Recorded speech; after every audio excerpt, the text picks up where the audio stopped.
Bienvenidos oyentes de Radio Sefarad, bienvenidos a una nueva edición del espacio Por Israel en Voz, de nuevo junto a Israel Winnicki. Shalom Israel. Shalom, ¿cómo están? Shalom, encantados de recibirte una semana más. Hoy hablaremos de actualidad y también de historia que se conecta con la actualidad. Pero antes, como siempre, anunciamos a los oyentes que este espacio lo realizamos en colaboración con la página web porisrael.org. Incluimos un link en esta entrada para que vayan a esa web, porque creemos que va a ser desde luego de su interés, con muchos contenidos, con mucha diversidad de temas y, como digo, seguro será de su interés. Vamos a la actualidad, vamos a hablar de un nombre propio, el director de música Daniel Barenboim. Exacto. Antes que nada quiero aclarar que no discuto en absoluto los méritos artísticos de Barenboim.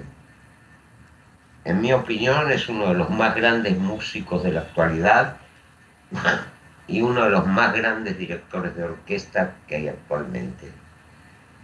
Están fuera de discusión sus méritos artísticos. Ahora, políticamente este señor, digamos que es un iluso, un soñador. Considera que a través de la música puede traer la paz al mundo. Formó una orquesta integrada por israelíes y árabes.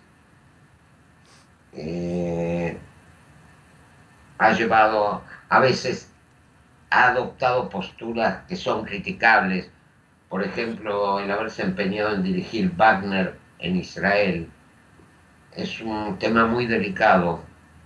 Sabemos que en Israel hay muchos sobrevivientes del Holocausto e hijos de sobrevivientes del Holocausto, para los cuales Wagner está ligado al nazismo.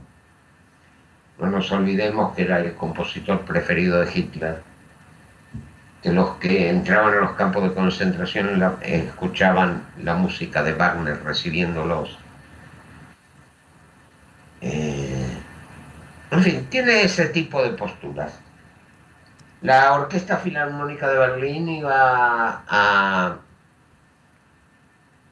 actuar en Teherán, dirigida por Barenboim. Barenboim tiene pasaporte palestino, pasaporte argentino, pasaporte español y pasaporte israelí.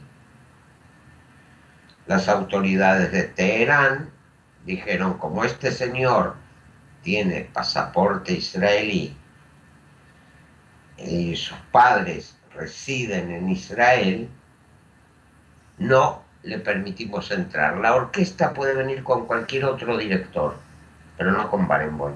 O sea, digamos que le derrumbaron el castillo de cristal que se había formado al pensar en la paz universal, la unión de los hombres a través de la música. La realidad lo golpeó. Él no puede dirigir en Teherán por ser ciudadano israelí. Quizá eso lo ayude a reaccionar un poco. ¿No te parece? Pues sí, desde luego, es el tema, ¿no?, que veíamos ya la semana pasada cuando se anunció, y también desde el gobierno israelí, aunque de una forma creo que más personal que oficial, se le pidió a Alemania que mediara para que Barenboim no fuera a Teherán. Yo de todas maneras lo vi claro desde ese momento. Sería Irán el que no iba a dejar a Barenboim acercarse a su terreno, ¿no? Obviamente. Bueno, muchas veces, Israel, tenemos que hablar de alguna manera de los medios de comunicación o de material audiovisual que es engañoso, que es además muy dañino para la imagen de Israel y para la imagen del ejército israelí. Otra vez tenemos que hablar de ello. Exacto. Se ha difundido un video que muestra a un soldado israelí sosteniendo brutalmente a un niñito palestino mientras un grupo de mujeres atacan a ese soldado para liberar al niñito. Entre ellos se destaca una jovencita rubia, y esta jovencita es la que muerde la mano del soldado, entre otras cosas. Ahora, ¿qué ocurre? Punto uno, esta jovencita ya apareció en varios videos como este. Es en realidad una especie de actriz que es utilizada para la propaganda.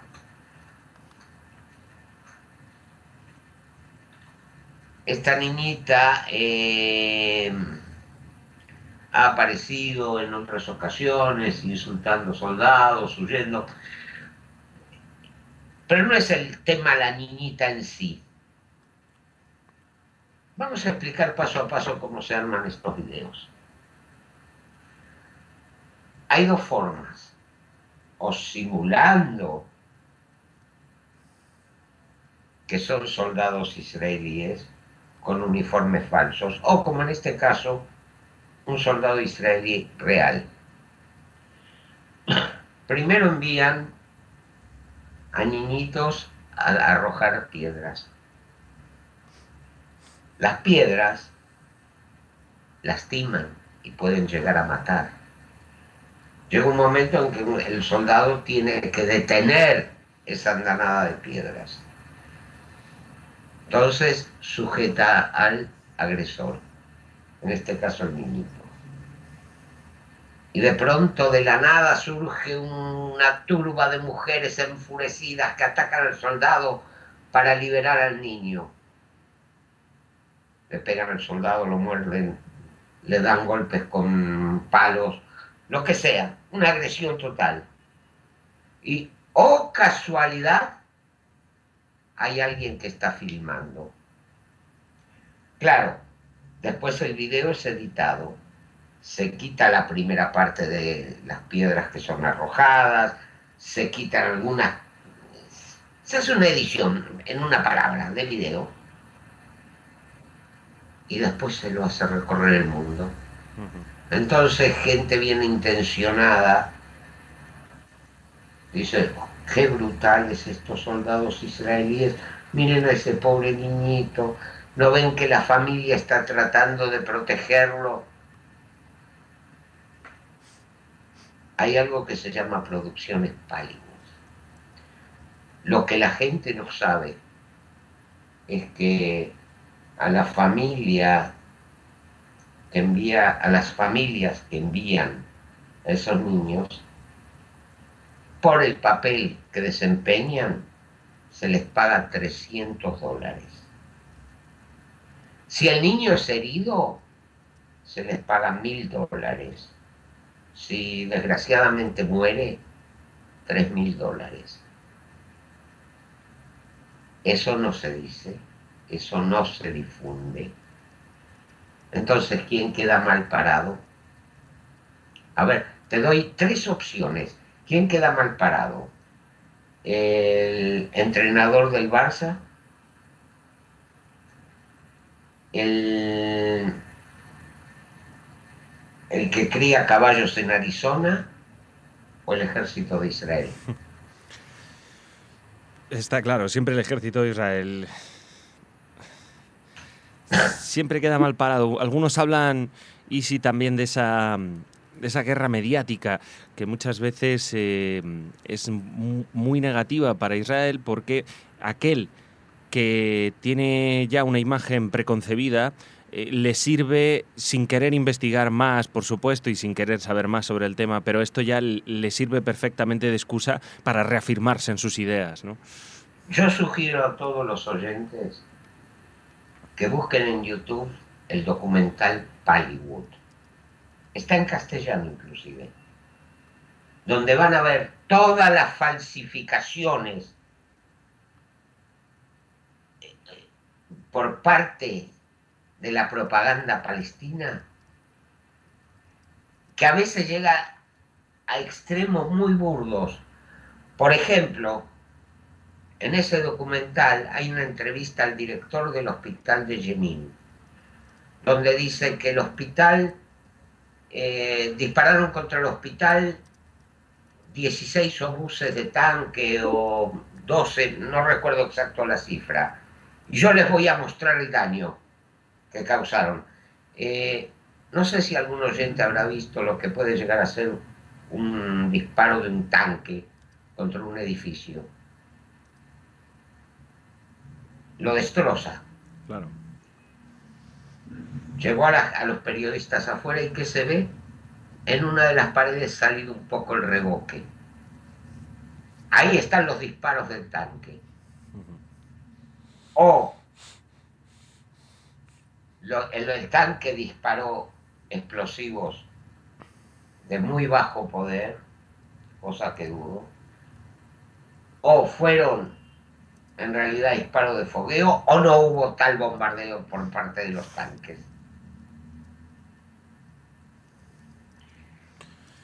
Os repito, entren en YouTube, busquen el documental Pallywood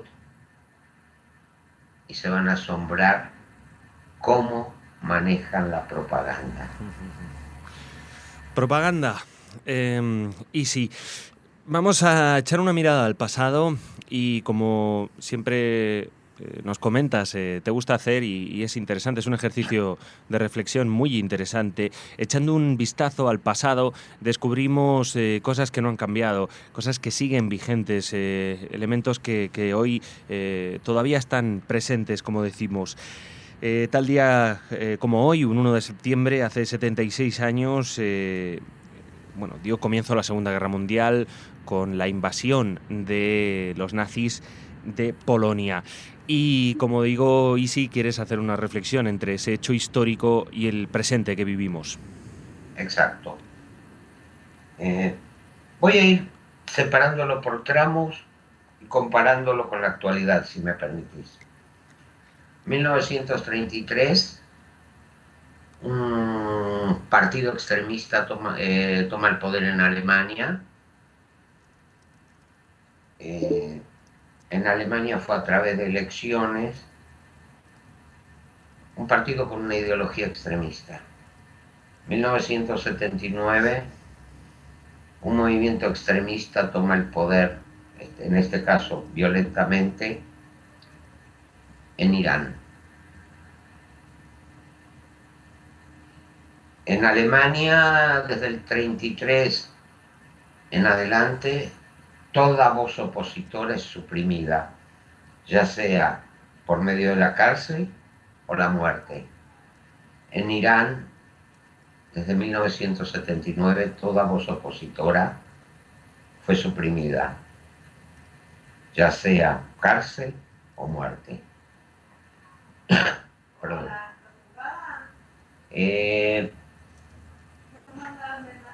Poco a poco, el mundo al principio veía a este movimiento en Alemania como algo pintoresco.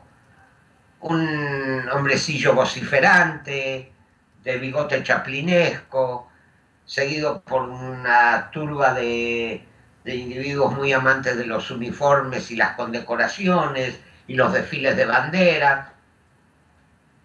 Al principio el mundo vio en Irán a un grupo pintoresco de personajes barbudos que proclamaban la Sharia. Poco a poco el mundo fue atemorizándose frente a Hitler y sus secuaces. Fueron callándose. Hitler se apoderó de Austria. Hubo silencio. Hitler comenzó a perseguir a los judíos. Hubo silencio. Hasta llegar a la vergüenza de Múnich, en que un país fue entregado indefenso en manos de los nazis en aras de una paz utópica. Poco a poco el régimen iraní se fue apoderando del Líbano, fue armando grupos terroristas, comenzó a realizar atentados, es decir, a realizar planear y enviar a sus secuaces a realizar atentados fuera de las fronteras. Y comenzó a amenazar, sobre todo a Israel. El mundo, que los miraba al principio como algo pintoresco, comenzó a temerles. Y entonces comenzaron a negociar con ellos. Y más cuando comenzaron a desarrollar su plan nuclear. En 1939, 22 de agosto, alguien muy astuto, muy astuto, que gobernaba Rusia, gobernaba la Unión Soviética, Joseph Stalin, pacta con los nazis. Un pacto contra natura. La encarnación del anticomunismo pactando con la encarnación del comunismo.